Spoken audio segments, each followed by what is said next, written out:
Hello, I'm Dr. Gloria Horsley. And I'm her daughter, Dr. Heidi Horsley. Heidi and I want to welcome you to Open to Hope Conversations, the podcast. We believe that the greatest gift you can give yourself after a loss is hope, using this moment to connect with others who have not only survived but thrived. So let's get started.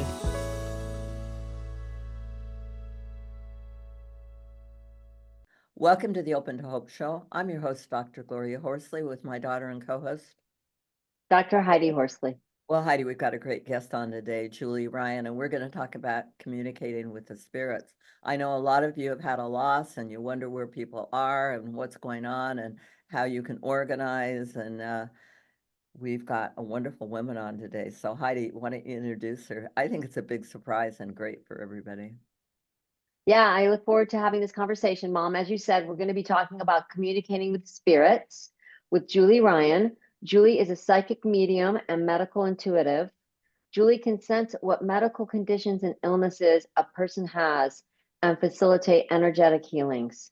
She is the author of Angelic, Attendants, What Really Happens as We Transition from This Life into the Next. Welcome to our podcast, Julie. Thanks so much. I'm thrilled to be with all of you again. Yep, it's wonderful to have you on again. And we had you on about 3 years ago, so people can go to our site and get you back on again. I wanted to ask you how you got into the field of becoming a psychic medium and a medical intuitive. 30 years ago, a girlfriend gave me Carolyn Mace's book, Anatomy of the Spirit, and I read it, and I was in the hospital supply industry for decades. I'm an inventor of surgical devices sold throughout the world and a former manufacturer of them. And so I was always interested in healing. And Carolyn Mace called herself a medical intuitive. And I thought, well, what the heck is that? I'd never heard that term before. So I did the old fashioned thing and I went to a bookstore because we didn't have the internet yet.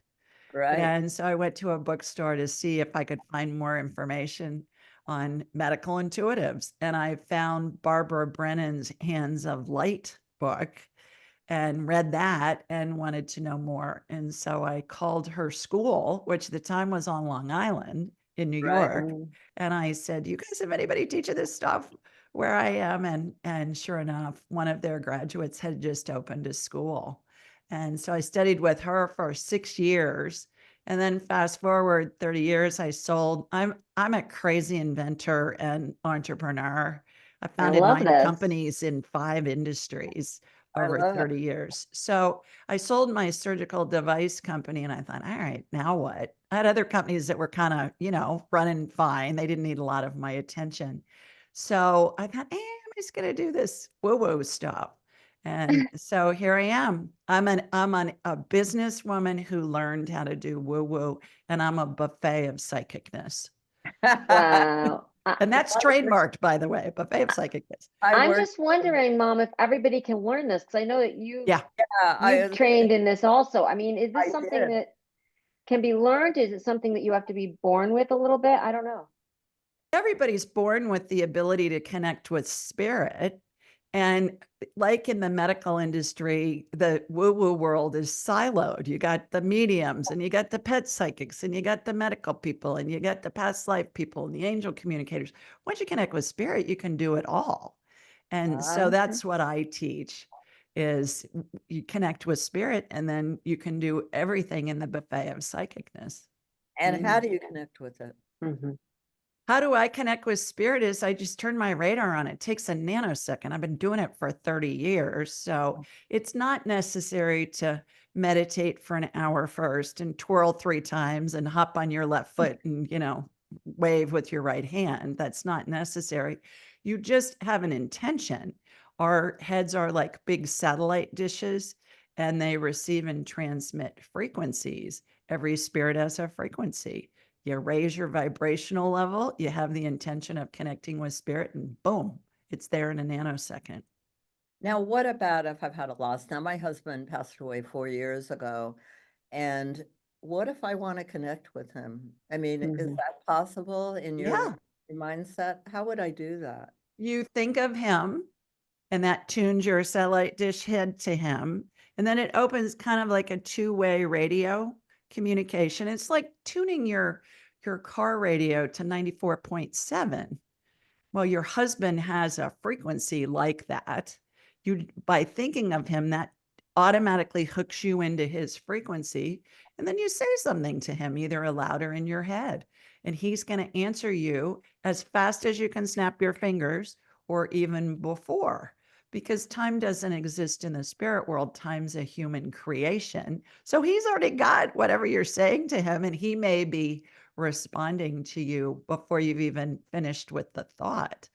And that's the key, is learning to trust that first thing that comes into your head. I think some people block it. I remember talking to a friend of mine whose wife died, and I said, "Have you heard anything from her?" And he's a professor, tenured professor, and he's like, "Oh no, I don't believe in that stuff." So right there, he's saying, Yeah. I don't really want to do that. Right. It's not my Well, and that's a really good point, because fear's a low vibration. He's in fear about that. So fear's a low vibration. And I always say spirit doesn't communicate on the I feel crappy channels because the vibration's too low. So for people who are in deep grief, grief is a low vibration. Anything that feels bad is always based in fear, anger, jealousy, boredom, actual fear, grief, all those emotions are low vibration emotions. So it's like you're on the country music channel listening to songs about mama, the truck, and the dog, being lost. And you want to be on the disco music channel where the vibration's high. And so all you have to do is just raise your vibrational level. And when people are in deep grief, what I normally will say is ask your loved one to come to you in a dream. Because when we sleep, our brains rest, number one. And number two, every night we go back to the factory preset frequency level of spirit. We all come in with that frequency, and then we live our lives, and, we're busy and we go through dramas and things like that. So our vibration lessens or lowers during the day. But when we're asleep, it goes back to the factory preset high spirit level. And that's an easy way for people who've lost a loved one that are in grief, just to get a visit or have a dream with their loved one in heaven. Well, you've written a book about all this, Angelic Attendants, what really happens when we transition from this life into the next. Give me Correct. your take on that. What's going on? What is the Yeah. transition? Yeah. Well, the reason I wrote it, and that's a fun story I'll share in a second, but there's lots of information out there about near-death experiences and the afterlife and the phases of grief, but not a lot of information about what happens when we're actually dying. And I think that's what people are really afraid of, is what's going to happen. So we're all surrounded by angels, spirits of deceased loved ones, and pets. And our spirit exits through the top of our head, and we go through what I have coined the 12 phases of transition, which is how the configuration of the angels and loved ones changes as the person's getting closer to their departure. And I find that it's really helpful and so comforting to families and to the person themselves who's getting ready to transition, because it adds a glorious component to what is normally a heart-wrenching experience. We're surrounded by angels and spirits of deceased loved ones. And so my students and my graduates and I, we can scan anybody anywhere in the world, and we can say, okay, your grandpa is in phase 9. He's in the last part of his transition. If you want to be with them, get on a plane, go see him, those kinds of things. And people find that really helpful once they understand the 12 phases of transition. May I share how this came about? Sure.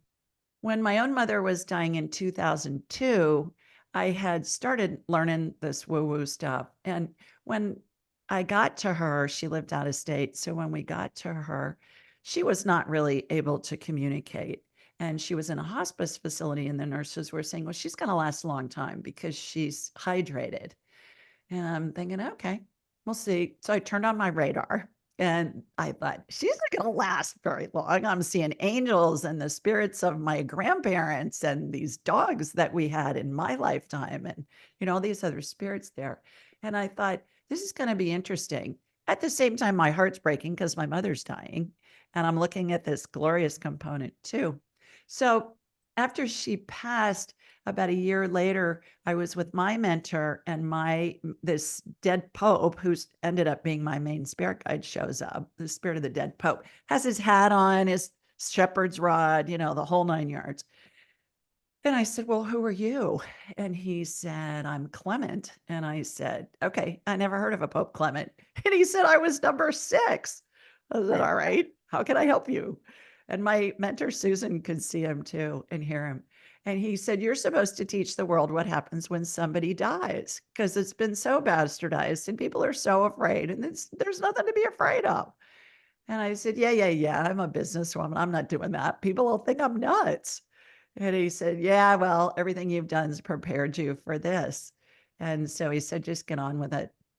So fast forward, nudged me for a while. And then eventually I got the golden ovary courage to put myself out there. And I thought, oh my gosh, this is just going to be nuts. And now it's sold all over the world. It's used in many churches and synagogues. Many hospice organizations give it to their patients and their families. And it's really developed. But the funniest thing about Pope Clement is when I got in my car to go home, I just looked him up online on my phone.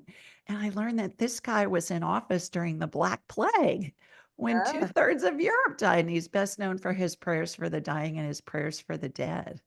Wow. I mean, Julie, do you call these people like spirits to you, or they just come when people are dying? No, they Sounds don't. like, I don't have anything to do with them coming in. I'm just okay. seeing them and describing them to the Yeah. family members so they can say, oh, that's Wow. Grandma Ann. Oh, that was my dog Sparky. I And had I him when I was imagine 5. this Yeah, is very comforting, I would think, to families, like you said, because absolutely. the person that's dying isn't dying alone. They're Correct. dying surrounded by people that Right. have already died, or animals. okay, so that's your mother. I'm listening to the show. That's a natural transition. Your Yeah. mother's older. I just had a child die of a fentanyl overdose. Hmm. Mm. And where am I now? I wasn't there at the angel bed. I walked in, and found my dead kid. And now what do I do? I always give them a copy of my book, either digital or audio book. And that gives them peace because nobody ever dies alone. We're all surrounded by angels and the spirits of deceased loved ones and pets. And it's regardless of whether somebody dies very instantly, like in a homicide or a suicide, or whether the dying process is spread out over days, weeks, months, even years sometimes. So the family will normally get comfort from reading my book and know that their loved one was not alone when they passed. And then I will suggest that they ask them to come to them in a dream and or work with a medium like me or like many of my colleagues, because when we communicate with our loved ones in spirit, it lets us know they're still around us, because they'll give us lots of information that conveys that message. Mom, I'm around you. I saw that purple top you had on last week. You look great in purple. Why haven't you worn it before? And the mom's saying, oh my goodness, I have thousands and thousands of stories like that. And so that helps them on their journey to healing the grief. I'm a bereaved parent and I've worked with so many families over the last 40 years. It's been 40 years since Scott was killed. And one of the things that I find they most want to know that very beginning, are they okay? Yeah, Mm. right. That's really, haven't we had that happen? I've talked to a lot of people who've just been to Yeah. meetings maybe twice, Right. and it changed their life because they knew that they were okay. And that okay thing is huge. That is always the first question. Are they okay? And Mhm. the answer is always Yeah, they're in heaven. They're fabulous. And they're around you all the time, too. I think it's important to mention as well that back to the 12 phases of transition and spirits being around us of our loved ones who are in heaven and also deceased pets is there's university-based research that validates that. And it shows that 90% of people at the end of their lives see the spirits of deceased loved ones and pets, either in dreams or visions. That's number one. Furthermore, university-based research shows that the easiest way to begin the healing process for grieving is to communicate with your deceased loved one, because it gives you the knowledge that, okay, this person's okay, number one, to your point, and then also that I can communicate with them.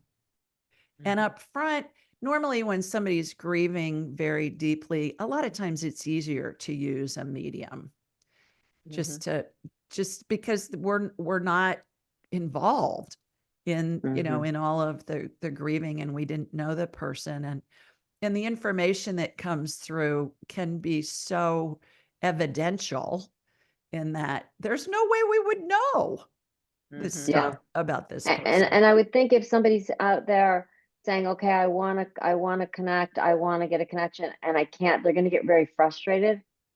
So like you said, maybe going to a medium first. Yeah. It will give them some sense of relief and peace. Like my mom said, to know, okay, this person is in a good place, especially when they've had traumatic losses. I mean, my brother died very traumatically. Right. So it's like, okay, he's fine. He's in a good place. He's not in pain, etc. Yeah. Yeah, absolutely. One of our people that we've been working with does a lot of Jungian dream analysis with just a Jungian dream analysis person. And that's kind of his medium, I'd say, in a way, just doing this dream analysis all the time about his son that died. Yeah. Very interesting. Well, and there are loved ones who are in spirit are communicating with us all the time. It's just us recognizing that they are getting on that same vibration. We all have thoughts that come into our heads. We'll see we'll see a bowl of blueberries and we'll think of, or let's say I think of my grandmother and I think, oh, that's just nuts. Well, that's grandma sending you a message saying, hey, I'm right here with you. The fact that you're thinking about me when you're looking at a bowl of blueberries and they were my favorite fruit is valid. So I think it's a matter of trusting the information we get. And the more we do it, the more validation we get, the more we learn to trust it. And then it's just second nature. How do I find somebody legitimate? And what do you suggest? And what kind of questions would I ask? Well, I think follow your gut, first of all. If it doesn't feel right, if something feels off, pay attention to that. That goes back to following our intuition. That's number one. And then if you can, have somebody who's talked to that person, that medium. If you can find somebody who's spoken to that medium, read their comments and reviews. If they've got a show like you guys do, like I do, read the comments, watch their show either on YouTube or listen to it. And you're going to get a feel for whether you think somebody is legit or not. Never, ever give anybody any money on social media. Only go through their website where you initiate it. And if any medium ever asks you for money for anything other than an appointment, that's somebody to avoid. So yes, there are scammers out there. I know on Instagram, they've got that Instagram verified, that blue check mark thing, that they verify that the person is who they say they are. Just that alone, because there are crime rings that will prey on people who are grieving. That's a great question. Terrific question. So those are some of my suggestions. All right. Well, tell people how they can find you and about your podcasts and your book and anything. Sure. AskJulieRyan.com. AskJulieRyan.com. Everything you need to know. My Ask Julie Ryan show. We release 4 episodes a week. 3 are interviews, and 1 is a call-in show every Thursday night at 8 Eastern, where people call in from all over the world and partake in the buffet of psychicness. We can talk to your dead grandmother. We can scan your cat. We can scan you, Wow. medically. We can do healings. We do past life stuff, whatever. What else? My books and everything everywhere they're sold, Amazon, all the other bookstores. What else? My YouTube channel. We've got Ask Julie Ryan on YouTube in English, Spanish, and Portuguese now. We're adding German and French by the end of the year. And so Ask Julie Ryan Espanol, Ask Julie Ryan Portuguese, Ask Julie Ryan Francais, that kind of thing. So we're working hard on that to get the information out to people. And it's a lot of fun, everything that we get to do. It's joyous helping people, isn't it?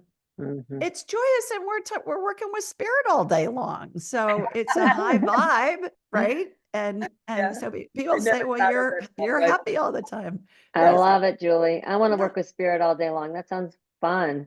It I is think really you do, fun. Heidi. Nobody is more fun than you are. Oh, Well, thank you so much for being on the show, Julie Ryan. It's so good to see you again. oh, my honor and delight. Thanks for having me. And thanks Thank for you, Julie. Thanks for everything you're doing for so many people to bring hope to them. Heidi and I want to thank everybody for watching this show today. And we always want to remind you that if you've lost hope, please lean on ours until you find your own. And God bless. I'm Dr. Heidi Horsley. You have been listening to Open to Hope, the podcast. You can follow Open to Hope on Facebook, Instagram, and Twitter. To learn more, visit us at opentohope.com and go to Apple Podcasts to subscribe. I'm Dr. Gloria Horsley. Join us again next week for another Open to Hope conversation, where we invite you to lean on our hope until you find your own.